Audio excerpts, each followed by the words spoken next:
Halo teman-teman, bertemu lagi di channel Profita Institute, The Smart Way to Make a Profit.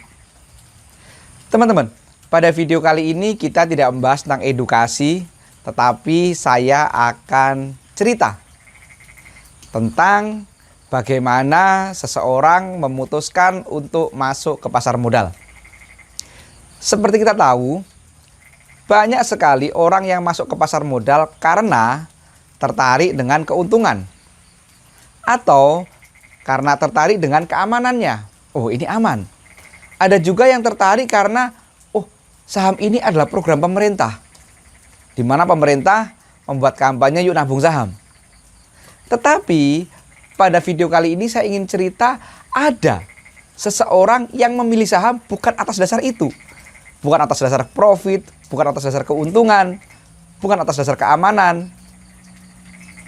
Nah, keputusan seseorang ini untuk masuk ke pasar modal mungkin bisa menginspirasi teman-teman yang mungkin masih ragu atau yang mungkin masih belum yakin dengan pasar modal. Ikutin terus video ini. Cerita ini berasal dari sahabat saya yang merupakan pengasuh pondok pesantren di pesisir utara Jawa Timur. Santri beliau itu sekitar 370 orang. Cukup banyak. Cerita bermula beberapa waktu yang lalu, beliau mendapat ganti untung karena tanahnya kena proyek tol Probolinggo Banyuwangi. Singkat cerita, beliau itu mendapat ganti untung sekitar 600 juta rupiah. Kemudian beliau berpikir, kalau uang ini tak taruh di deposito, maka lama-lama habis. Beliau tahu itu. Karena bagi hasil deposito itu masih kalah sama inflasi. Beliau sadar itu, teman-teman. Makanya beliau ingin uang itu dimasukkan ke instrumen yang lain, bukan deposito. Akhirnya beliau belajar dari YouTube, dari Google. Beliau menemukan pasar modal. Beliau menemukan saham sebagai instrumen yang tepat menurut beliau untuk uang yang didapat dari ganti untung proyek tol tadi. Singkat cerita, suatu ketika salah satu jamaahnya nge-share informasi tentang kelas saham, teman-teman. Beliau untuk memutuskan hal-hal seperti itu nggak langsung sendiri, teman-teman. Tetapi beliau minta masukan dari istrinya. Jadi beliau cerita sama saya, memang untuk keputusan-keputusan penting itu saya selalu melibatkan istri, mas. Katanya seperti itu. Akhirnya beliau bilang sama istrinya, Ning, aku mau belajar saham ya. Nah, istrinya tadi tidak langsung menjawab, teman-teman. Tapi beliau bilang, saya akan istikharah dulu. Dan memang istrinya ini pernah cerita sama saya, keputusan-keputusan besar dalam hidupnya itu tidak diputuskan sendiri. Tapi beliau selalu menggunakan istikharah. Dan istikharahnya itu adalah istikharah Quran, teman-teman. Jadi selesai sholat, beliau kemudian membuka Al-Quran, tangannya menuju kemana, jarinya menuju ayat apa, itulah yang dijadikan dasar keputusan beliau. Nah, begitu juga dengan waktu suaminya tadi memutuskan untuk belajar saham.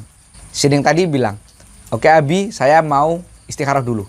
Selesai istikharah, kemudian beliau menuju Al-Quran. Dan kata-kata yang ditunjuk oleh jari beliau adalah kalimat tawakal. Wah, tawakal. Kemudian beliau bilang sama suaminya, Abi, ini aku udah istikharah, jawabannya adalah tawakal. Atau berserah diri gitu kan. Nah, jadi beliau berdua itu bingung, berdiskusi akhirnya beliau berdua ini. Tawakal itu berarti ya berserah diri, udah seperti ini aja gitu kan. Ya udah, uangnya taruh di deposito saja gitu kan. Tetapi di satu sisi beliau sadar bahwa tawakal itu harus diawali dengan ikhtiar. Harus ada usaha dulu. Usahanya apa? Ini nggak ada usaha kalau di deposito gitu kan. Akhirnya si Ning kembali sholat istikharah, teman-teman. Beliau memperbanyak istighfar dan beliau berdoa, ya Allah, saya belum mampu membaca petunjuk-Mu. Berilah hamba petunjuk yang jelas ya Allah. Kemudian beliau istikharah lagi, memperbanyak istighfar lagi dan seterusnya.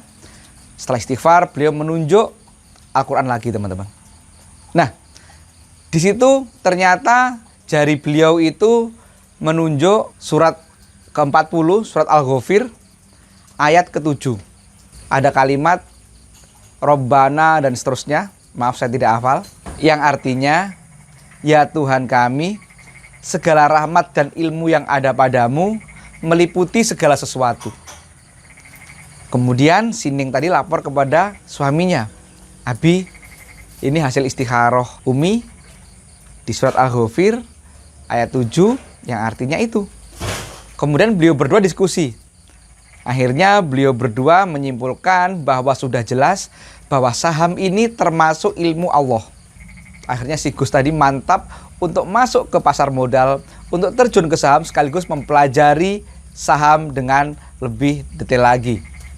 Nah, cerita ini teman-teman menjadi penyemangat saya bahwa ternyata ada orang yang memilih saham bukan karena faktor dunia semata, tapi sudah melibatkan Allah, sudah melibatkan Tuhan. Dan melalui saat istikharah, Allah memberikan petunjuk kepada beliau berdua untuk berani atau untuk masuk ke pasar modal, untuk belajar saham. Jadi mendengar cerita ini, wah saya semangat, wah saya yakin bahwa yang saya jalani ini benar. Saya yakin bahwa yang saya sampaikan ini benar teman-teman. Jadi bagi teman-teman yang masih ragu dengan saham, yang masih khawatir dengan pasar modal, teman-teman silakan istikharah. Bagi yang muslim, bagi yang agama lain silakan menyesuaikan. Nanti apa jawabannya silakan ceritakan kepada saya.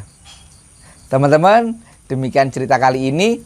Masih akan kita sambung di video-video Profita selanjutnya. Tentunya yang banyak diskusi dan ada banyak cerita nanti. Demikian dari saya. Semoga bermanfaat. Wassalamualaikum.